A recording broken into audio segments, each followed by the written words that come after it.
Hi అండి, అందరికి నమస్కారం. నేను మీ వేణుగోపాల్ రెడ్డి ఫ్రమ్ జోష్ ఇన్నోవేషన్స్ ప్రైవేట్ లిమిటెడ్. ఈరోజు ఒక వివాదాస్పదమైనటువంటి ఒక వీడియోని నేను మీ ముందుకు తీసుకొస్తున్నానండి. వివాదాలు అనేక మంది పేరెంట్స్ దగ్గర నుంచి నాకు వస్తూ ఉన్నాయి.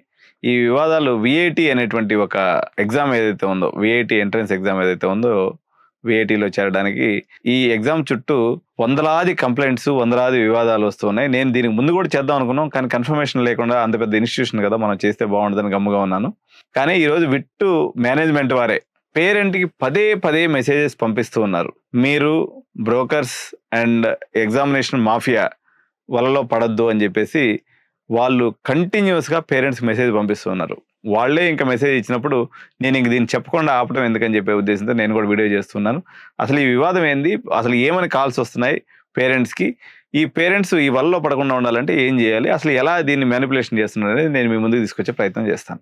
1,80,000 మంది రాసే ఎగ్జామ్కి ఉన్నది 10,000 సీట్లు. విట్టు ప్రైవేట్ యూనివర్సిటీలో నెంబర్ 1 స్థానంలో ఉండటం వల్ల పేరెంట్స్ బాగా అంటే మాకు విట్టు కావాలని చెప్పి చాలా మంది అడుగుతూ ఉంటారు.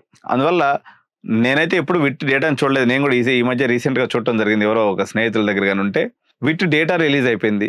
అందరూ కన్సల్టెంట్స్ దగ్గర, అందరూ చాలా మంది మీడియేటర్స్ దగ్గరికి ఈ డేటా అనేది రావడం జరిగింది. నాకు క్లారిటీగా ఎవరో దీనికి సూత్రధారి తెలియదు, కానీ పేరెంట్స్కి అయితే కంటిన్యూస్గా ఏమని కాల్స్ వస్తున్నాయంటే, మేము ఎగ్జామినేషన్లో మీకు కాపీయింగ్ చేపిస్తాము, సర్వర్ హ్యాక్ చేస్తాము, హ్యాక్ చేసి మీరు అట్లా మౌస్ కదిలిస్తూ ఉన్నట్లయితే మీ తరపులో మేము వేరే డాంగులు ఉపయోగించి సిస్టమ్ని హ్యాక్ చేసి మీ ఎగ్జామ్ని మేమే రాసేస్తాము, తద్వారా మీకు ఏ కేటగిరీలో సీట్ వచ్చేస్తుంది, మాకు 5 లక్షలు ఇవ్వండి, 50,000 అడ్వాన్స్ ఇవ్వండి, 2 లక్షలు ఇవ్వండి, మేము సెంటర్ని మీకు మేనేజ్ చేసేస్తాము. అంటే మీకు సెంటర్ మాకు నచ్చినటువంటి సెంటర్, ఉదాహరణకి ఎగ్జాంపుల్ తిరుపతి సెంటర్ అనో, మధురై సెంటర్ అనో, లేకపోతే ఇంకేదో తిరుమల కాలేజ్ సెంటర్ అని ఏదో పేర్లు చెప్తూ ఉన్నారు పేరెంట్స్. నాకు కూడా అంత క్లారిటీగా తెలియదు, కానీ రకరకాల కంప్లైంట్స్ చెప్తూ ఉన్నారు. వీళ్ళందరూ కూడా ఎగ్జామినేషన్లో ఈ మ్యానిపులేషన్ చేయిస్తామని చెప్పేసి నాకు తెలిసిన మా పేరెంట్స్ దగ్గర చాలా మంది దగ్గర తీసుకున్నారు. కొన్ని వేల మంది పేరెంట్స్ ఈ యొక్క మాఫియా చేతిలో దొరికినారని చెప్పేసి 50,000 నుంచి 2 లక్షల రూపాయలు సిలువ వదిలించుకున్నారని చెప్పేసి అనేక మంది పేరెంట్స్ నాకు లబ్బోదీపం అని చెప్పుకుంటూ ఫోన్ చేస్తూ ఉన్నారు. ఇప్పుడు వాడెవడో కుట్రబన్నాడు, వాడు చేశాడు, బాగానే ఉంది. పేరెంట్స్గా ఎగ్జామ్ కాపీ కొట్టిస్తామంటే మీరు ఎట్లా నమ్ముతారండి? శుభం అంటూ అడ్మిషన్ తీసుకోవడానికి పోతూ ఎగ్జామ్ కాపీ కొట్టి చేయడానికి పేరెంట్స్ డబ్బులు ఎలా కట్టారు? ఇదే మీరు ఆశపడ్డారు, మీ ఆశని వాడు దోచుకున్నాడు, ఇద్దరిది తప్పే. వాడు విసిరాడు, మీరు వల్ల పడ్డారు. ఇప్పుడు ఆ లబోదీపం అంటే మాత్రం ఏమొస్తుంది? ఇప్పుడు అంటున్నారట, మళ్ళీ అదే మాఫియా చెప్తూ ఉన్నారు మీకు మేనేజ్మెంట్ సీట్లు ఇప్పిస్తామని చెప్పేసి. ఇంకొక ఇన్ఫర్మేషన్ ఏముందంటే, పోలీసు వారు ఎవరైతే ఈ విట్టుకు సంబంధించి ఈ రకంగా చేశారో, చాలా మంది కన్సల్టెంట్నో లేకపోతే ఎవరైతే ఈ మాఫియాని రన్ చేశారో వీళ్ళందరినీ పోలీసులు పట్టుకుపోయారని చెప్పి కూడా కొన్ని వార్తలు వస్తూ ఉన్నాయి. ఎంతవరకు నిజమో తెలియదు. ఇప్పుడు ఆ పోలీసులు పట్టుకుపోయినప్పుడు సహజంగా మీరు అక్కడ ఏం చెప్పండి, మీకు అక్కడ మీ దగ్గర డబ్బులు తీసుకున్నటువంటి పర్సన్ మీకు ఇచ్చినటువంటి ఇన్స్ట్రక్షన్ ఏంది? మీరు ఎంటీ పేపర్ ఇట్ట మౌస్ కదిలిస్తూ వదిలేసి వచ్చేసేయండి, మేము సర్వర్ని హ్యాక్ చేసి మీ ఎగ్జామ్ పేపర్ నింపుతామని వాడు చెప్పింది.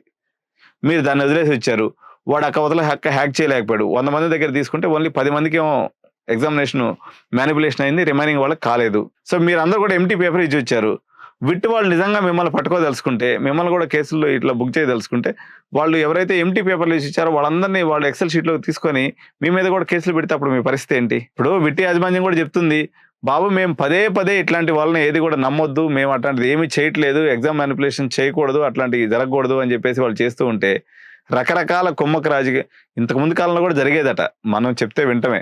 ఏదో ఒకరో ఇద్దరో ఎవరైనా తెలిసిన వాళ్ళు చేయించుకుంటారు, కానీ దీన్ని ఒక వ్యాపారం లాగా చేసేసి తల్లిదండ్రులు అందరికీ ఫోన్ చేసేసి మేము మ్యానిపులేషన్ చేస్తాం. నేను చాలామంది, నాకు కొంతమంది గుంటూరు తర్వాత ప్రకాశం జిల్లాల నుంచి జూనియర్ కాలేజీల యాజమాన్యాలు కూడా దీంట్లో ఇన్వాల్వ్ అయి ఉన్నారని చెప్పేసి పుకార్లు షికార్లు చేస్తూ ఉన్నాయి. పాపం వాళ్ళకి తెలియంది ఏంటంటే, ఈ యొక్క విట్టు డేటాబేస్లో అందరూ విట్టు మేజర్ డైరెక్టర్స్, యాజమాన్యం యొక్క ఫోన్ నెంబర్లు కూడా ఉన్నాయి. తెలిసి తెలియనటువంటి చిన్న చిన్న కన్సల్టెంట్లు, మధ్యవర్తులు ఎవరైతే ఉన్నారో, తమ్ముళ్ళు ఎవరైతే ఉన్నారో, మీరు ఆ నెంబర్లకు ఫోన్ చేసి నేను సీట్ ఇప్పిస్తాను, నాకు ఒక 5 లక్షలు ఇవ్వండి, నేను ఎగ్జామ్లో మ్యానిపులేషన్ చేయిస్తామంటే మీరు చేసే కాళ్ళు డైరెక్ట్గా విట్టి యాజమాన్యానికి పోతున్నాయి. వాళ్ళు శుద్ధంగా మీ కాల్ రికార్డ్ చేసుకుంటున్నారు. మీ అందరి మీద కేసులు బుక్ అవుతాయి. ఇప్పుడు మనకు వచ్చేది, నేను కూడా కన్సల్టెన్సీ చేస్తాను అనుకుందాం, 10,000 20,000 మనం సంపాదించుకుంటాం. ఎవడో స్వలాభం కోసం ఆ డేటాని వాడు బయటకు తీసుకొచ్చాడు, వాళ్ళు మ్యానిపులేషన్ చేసుకుంటున్నారు, కోట్లు సంపాదించినట్టు తప్పించుకొని వెళ్ళిపోతాడు, ఆ దేశం వెళ్ళిపోతాడు. మనం ఎడిగిపోతాం ఈ దేశం వదిలిపెట్టి? చాలా మంది లెక్చరర్స్, టీచర్స్, జూనియర్ కాలేజీల చైర్మన్స్ కూడా దీంట్లో ఇన్వాల్వ్ అయ్యి రాకెట్ నడిపించినట్టుగా, పర్టికులర్గా రాయలసీమ ప్రాంతంలో కానీ, లేకపోతే గుంటూరు, విజయవాడ, కృష్ణా జిల్లా, నెల్లూరు, అనంతపురం, కర్నూలు, కాకినాడ ఈ ఏరియాలో అన్ని దిక్కల్లో కూడా మీరు వాళ్ళ ఏజెంట్లు నియమించుకొని దగ్గర ఒక 50 కోట్ల రూపాయల డబ్బులు కొల్లగొట్టినట్టుగా మనకు సమాచారం అంతూ ఉంది. ఇంతకుముందు కాలంలో విట్ మేనేజ్మెంట్ సీట్లు కన్నో చేయగలిగేవాళ్ళం. నేను ఇప్పుడు అసలు యాక్చువల్గా విట్ మేనేజ్మెంట్ సీట్ అనేది మేము కూడా చేయట్లేదు. అంతకుముందు కాలంలో ఎట్లో మరి ఎవరో చేయించారు, కొన్ని సీట్లు చేసాం. కానీ ఇంత వివాదాల సుడిగుండంలో ఇప్పుడు ఈ పోలీస్ కేసుల మధ్య మనకు అవసరమా? భారతదేశంలోనే విట్టికి రాసినంత మంది ఆస్పిరెంట్స్ భారతదేశంలో ఇంకే ఎంట్రన్స్ ఎగ్జామ్, ప్రైవేట్ ఎగ్జామ్కి రాయరు. చిన్న ఎగ్జామ్ సాఫ్ట్వేర్ని కూడా మెయింటైన్ చేసుకోలేనటువంటి విట్ యాజమాన్యం వీళ్ళు నెంబర్ 1 యూనివర్సిటీ ఎలా అయిందో నాకైతే అర్థం కావట్లే. ఒక పిల్ల బచ్చాగాడు వచ్చి మీ సాఫ్ట్వేర్ని హ్యాక్ చేసి మీ ఎగ్జామ్ క్వశ్చన్ పేపర్ను వాడు నింపుతున్నాడని చెప్తే మీరు చూస్తూ సోద్యం చూసుకోవడం మీ తప్పు కదా? ఇంతమంది పేరెంట్స్ని, ఇంతమంది ఏజెంట్లు కూడా పాపం వాళ్ళకి ఏం తెలియదు. వాళ్ళకి తెలుస్తుంది, వాడు ఏదో ఇంటర్మీడియట్ చదువుకుని ఉంటాడు, లేకపోతే ఏదో 20,000 30,000 ఉద్యోగం చేసుకుంటా ఉండేవాడికి వాడు ఎవడో వస్తాడు, వీటిలో సీట్ ఇప్పిస్తాను, వచ్చిన డబ్బులు చిరుసగం తీసుకుందాను కానీ ఈడు కూడా హాస్పిటల్ కాల్ చేస్తున్నాడు. మనకి ఈ రోజు 1వ తారీఖు, 30వ తారీఖు ఉంది. ఈ రోజు మనకి ఇంకో 2 days లో రిజల్ట్స్ వస్తున్నాయి.